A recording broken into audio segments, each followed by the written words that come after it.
This is CBC Late Night News.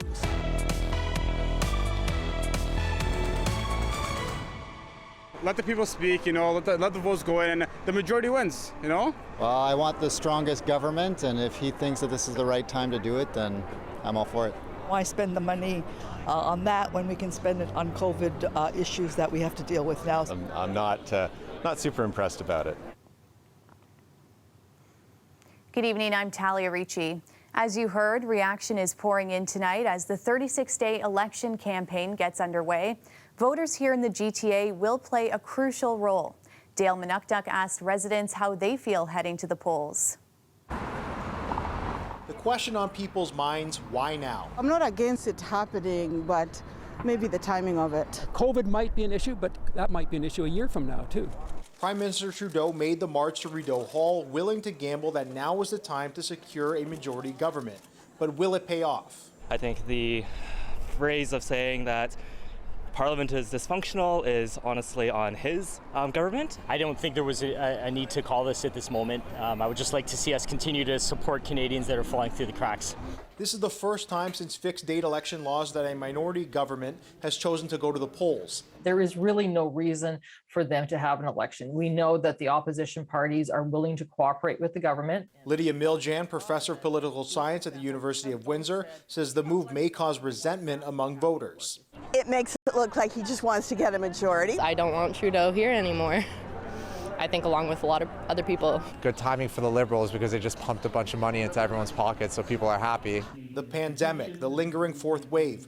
Opposition parties have argued against an early election call, saying the country needs to be focused on the ongoing public health crisis, but Trudeau pushed back. And I think that was very clever on the part of the Liberal strategists to have Trudeau turn it around on the opposition parties to say, explain to me why you don't want Canadians to have a voice. The campaign will last 36 days, the minimum campaign length permitted by law. Let's face it, we know it's about the soundbite, it's about the images, and it's about that overall feeling that we have towards the parties and the candidates. And so really what these leaders are going to be doing, because it is a leader-driven campaign, is likability. They're going to go out there and hopefully get Canadians to fall in love with them or fall in love with them again. According to CBC's poll tracker, the Liberals hold a strong lead at over 35%.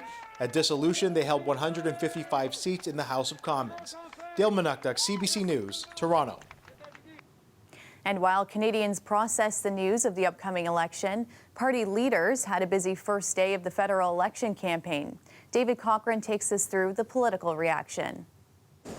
He's seeking a third mandate during a fourth wave, so the need to justify going to the polls before the pandemic is over. We've had your back, and now it's time to hear your voice. The decisions your government makes right now will define the future your kids and grandkids grow up in. A pandemic pivot from what's now to what's next. Broad promises on climate, housing, and vaccinations, a pitch the opposition didn't buy. Many people are wondering why this selfish summer election. Well, it's clear Justin Trudeau wants to grab power. There's a blunt truth in that criticism. The polls suggest the Liberals have a shot at a majority, and party insiders see these next 5 weeks as their best window. So the push to paint them as irresponsible. Mr. Trudeau is launching an election in the fourth wave of a pandemic, not securing the health and economic well-being of Canadians after he let the Delta variant into this country. To the other parties, please explain why you don't think Canadians should have the choice, why you don't think that this is a pivotal moment. Thank you for serving. And a moment that calls for a federal campaign unlike any in history. Crowds mostly outdoors, elbow bumps instead of handshakes. Drag me, drag me, drag me. Masks ever present. La culture et l'identité. Purpose-built studios to campaign virtually. Another change for the Liberals, no big rallies. Justin Trudeau is in Montreal tonight, normally the site of a large party gathering in the thousands. This time, just 2 quick stops, a coffee shop in the suburbs and a street festival in his home riding. David Cochrane, CBC News, Montreal. We turn now to an international story that many in this country are watching closely. Taliban forces have captured Afghanistan's capital. The president has fled the country, and the remnants of his government say power will be handed over peacefully. Chris Brown reports. By day's end, Taliban fighters were sitting at the desk in the presidential palace. Afghanistan's army gave up without a fight. The only part of the capital, Kabul, not under Taliban control is the airport, now the epicenter of an exodus of Western diplomats. Social media posts showed scenes of chaos as thousands of Afghans swarmed the tarmac, trying to get on any flight to escape. For everyone else, there were mass lineups outside bank machines and enormous traffic jams as people headed home to await whatever tomorrow brings. Afghanistan's president began the day vowing to negotiate an orderly transfer of power, but he didn't stick around to do it, fleeing the country, he said, to avoid bloodshed, though many called it cowardly. Not just for me, for the entire nation. It certainly is a betrayal. Rangina Hamidi, who used to be his loyal education minister, now fears retribution from the Taliban. In terms of how safe we are and how this night, if we remain until the morning, it's very, very difficult to predict if we will make it to the morning. Their properties, their lives are safe. A Taliban spokesman attempting to demonstrate a more moderate stance to the world promised there would be no vengeance. But given the ruthlessness of their rule 2 decades ago, few seem prepared to believe it now. It's been a catastrophic miscalculation, that is absolutely clear. The UK and the United States both overestimated the capacity of the Afghan government to hold off the Taliban. The U.S. Secretary of State insisted waiting longer to pull out U.S. forces would not have changed today's outcome. The international community invested over 20 years, billions of dollars in these forces, 300,000 of them. The dizzying speed of the Taliban victory poses the immediate challenge of how to deal with the new regime. I think the engagement with the West would be important in tempering Taliban's own these hardline policies, those human rights policies, which have made them an anathema to the West. Tonight, Britain's Boris Johnson said the priority now must be to ensure that Afghanistan does not become what he called a breeding ground for terror once again. Chris Brown, CBC News, London. And here at home, the reaction to the Taliban takeover of Afghanistan includes heartbreak, fear, and fury, especially for those with loved ones in the country. Dahlia Ashry has local reaction tonight from a protest in Mississauga.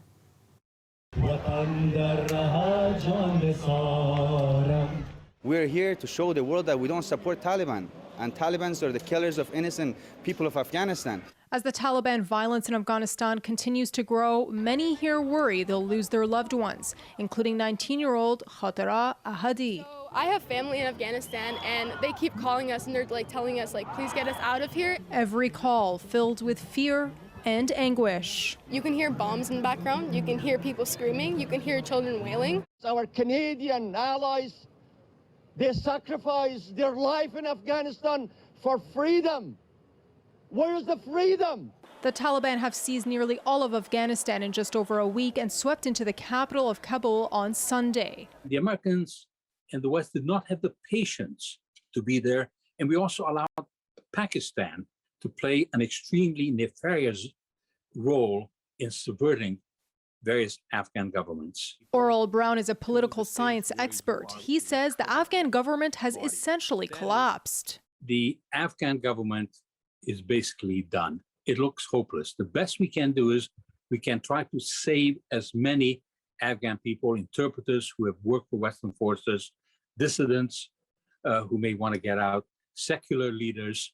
The federal government says they'll be accepting 20,000 refugees. And as the devastation and destruction continues in the Afghanistan region, many people I spoke with here today are calling on Canada to do more. We would like Canadian government to continue its support to Afghanistan in terms of aiding, in terms of military, to the National Army, and to the residential. The federal government has also said it is working to evacuate Afghans who have assisted Canada over the years. But those with loved ones in the country now fear the worst in the next few days. Those women, those children have to fight every day of their lives. They've been fighting it for 43 years. Dahlia Ashry, CBC News, Toronto. Ontario reported 511 new COVID-19 cases today and no new deaths. Out of the new cases, 350 are in unvaccinated people and 67 are in partially vaccinated people. COVID outreach centres are now operating in Toronto, serving as a one-stop shop where people can get tested for COVID-19, receive their vaccination, and access other supports. If they have any questions or concerns that they would like to discuss with a physician, there's on-site physicians as well as medical staff available who can offer them advice as well as information. You don't necessarily need to come get the vaccine if you don't want to. You can make an informed decision and come again. We just want to be present here with the community, for the community. The center says they also have resources to work with people who may be vaccine hesitant. Staff say while testing is still a priority, low barrier access to vaccines continues to be a big part of their strategy. Those patients that haven't been vaccinated, it's a really nice opportunity for us to ask them, well, why hasn't it happened for you?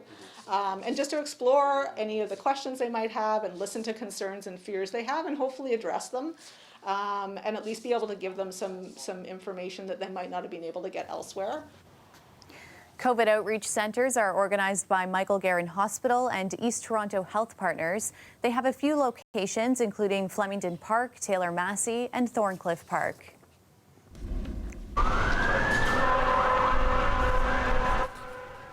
Those are images from earlier today at a high-rise building on the Queensway near Islington Avenue as a fire engulfed 3 balconies in the building. Toronto paramedics said there were no injuries. Toronto Fire Services says crews worked under tough conditions to put out the flames. Challenges today was this what we call a wind-driven fire. The challenges with a wind-driven fire is the wind pushes the fire through other units. Hence, we had the exposure issues on the units directly to the left and to the right of the origin of the fire. Firefighters believe it started on the balcony, but the cause is still under investigation.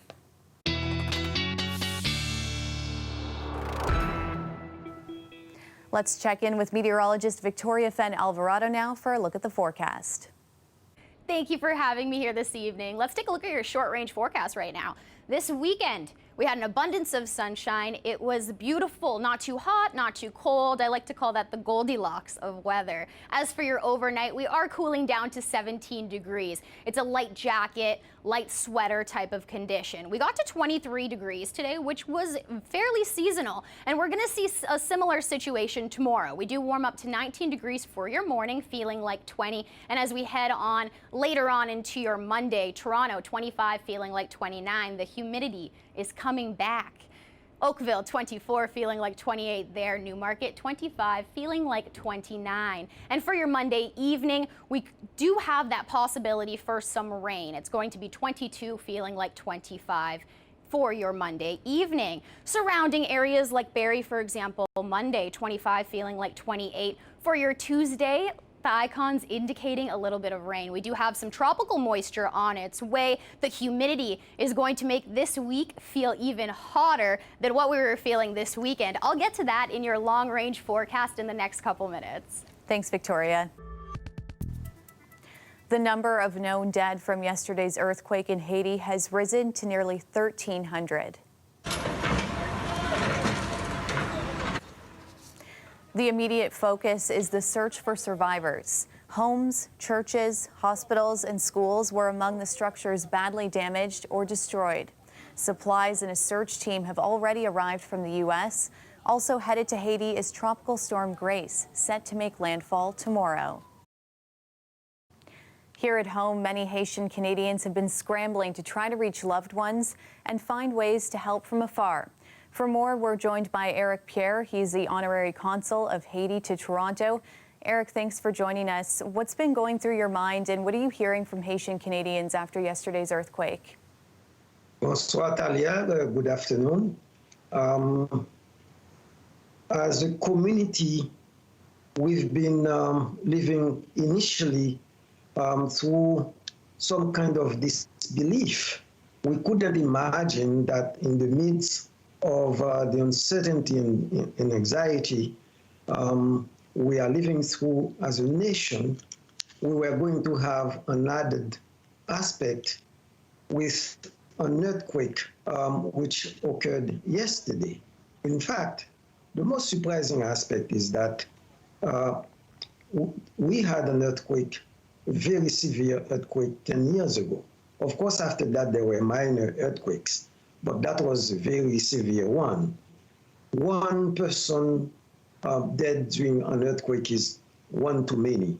Now we have, at the last count, they have about 1,300 people who died crushed by the rubble. So what are the supports that Haitians need now, and what do you anticipate they'll need long-term as well? Presently, we need lots of medical support. I mean medical supplies, hygiene items, water purification. I must add, just to mention, I don't think the public can do a lot about it. We need about 30,000 tents. But I think the most important aspect of it is really some kind of financial support, because provide the money and the people in the country can really go and buy those items from unaffected areas or from the stores that are even in the earthquake area.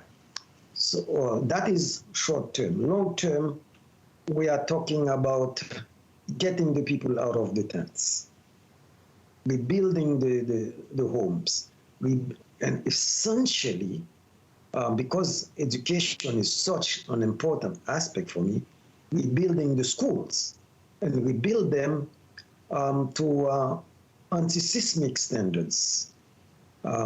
Even the homes, rebuilding them to anti-seismic standards.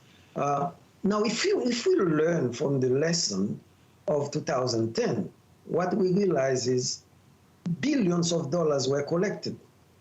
And out of those billions of dollars, what did we get in Haiti? We did not get decent homes to replace the homes. We get shacks. We need to treat the Haitian families affected by the earthquake. We need to treat them with dignity and decency and provide them homes, anti-seismic homes, where they can live in a more decent way and live at least like human being, live to a human standard. And that is my dream, that is my hope for the people. And of course, the churches have to be rebuilt. So it's a tall order for the people in Kai and all those areas affected by the earthquake. Okay, thank you for your time tonight, Eric. Thank you very much, Talia. Well, things are peachy keen at local orchards lately. Farmers say this summer's weather has been much more fruitful. We learned why you can expect some especially juicy peaches this year and what's changed since last year's growing season. Peaches and fruit love heat. They love sun, they love water. And we've had a good amount of all that this year. The harvest looks good. We're what we consider a full crop, like an average, maybe slightly better than average crop. With all the heat we've had in these bursts of weekly 40-degree temperatures, there are some varieties, depending on when the heat happens and when they're ripening, that the peaches are basically cooking on the trees. So they get a little soft, and that's a little bit of a challenge this year. On the consumer side, the peaches are beautiful. They're really nice. They're great flavor. They're ripening really quick, so they'll be great when you get them off over the grocery store. They are amazing. Like, you have to eat them over the sink because they're so juicy.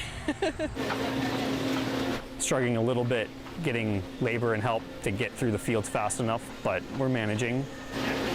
It's more last year was the unknown, and things were changing so quick. Every week was new information or a new guidance from somewhere, and what to do. But this year it's sort of the same as the end of last season, and so at least we knew what we were expecting, so it was much easier.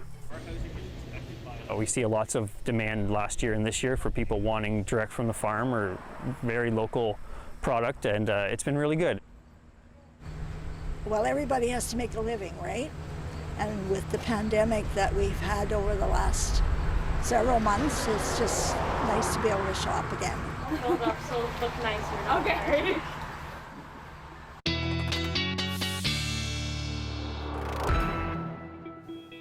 Here's a live look at Toronto's skyline. A few clouds tonight and a low of 14 after a beautiful sunny summer day. Meteorologist Victoria Fenn Alvarado is back now to show us what we can expect for the next few days. Let's take a look at your long-range forecast. This evening, we are dropping in temperature. It's going to be around 16 degrees by 1 a.m., so light jacket if you're out around that time. But let's head on to your Monday. Toronto, 25 degrees, and surrounding areas very similar. Newmarket, 25, Barrie, 25 there, Oakville, 24. The icons are indicating some cloud cover, but on that note, we do have humidity on its way, so it's going to be feeling even hotter than what these icons are indicating. Toronto tomorrow is going to feel like 29 degrees, and as we head later on into your week, Thursday, Friday, and Saturday, all feeling like 37. We do have some tropical moisture on its way as well, so that means, yeah, there's going to be a little bit of rain. Rain cover for London, Toronto, Kingston, and Barrie for your Monday and in through your Tuesday and Tuesday evening, with an abundance of cloud cover for your Wednesday in through Wednesday evening. Taking a look at your temperatures for Tuesday, the icons are indicating a possibility for a thunderstorm that could be non-severe in nature, however. Toronto, 26 degrees, Markham, 25. Mississauga and Brampton, both 26 degrees there. And as we take a look at your Wednesday, Toronto, 28, Mississauga, 29, Brampton, 28. We do have some cloud cover, and places like Bowmanville could see some spotty showers here and there. This is a look at your 7-day forecast for Toronto. Thanks, Victoria. And that's our show for you tonight. You can stay caught up on news anytime on our website, cbcnews.ca. Before we go, we'll leave you with this, a display of fireworks in Ottawa, part of its annual Sound of Light show. The display will be on every night this week until it wraps next Saturday at the Canadian Museum of History. Thanks for watching. Good night.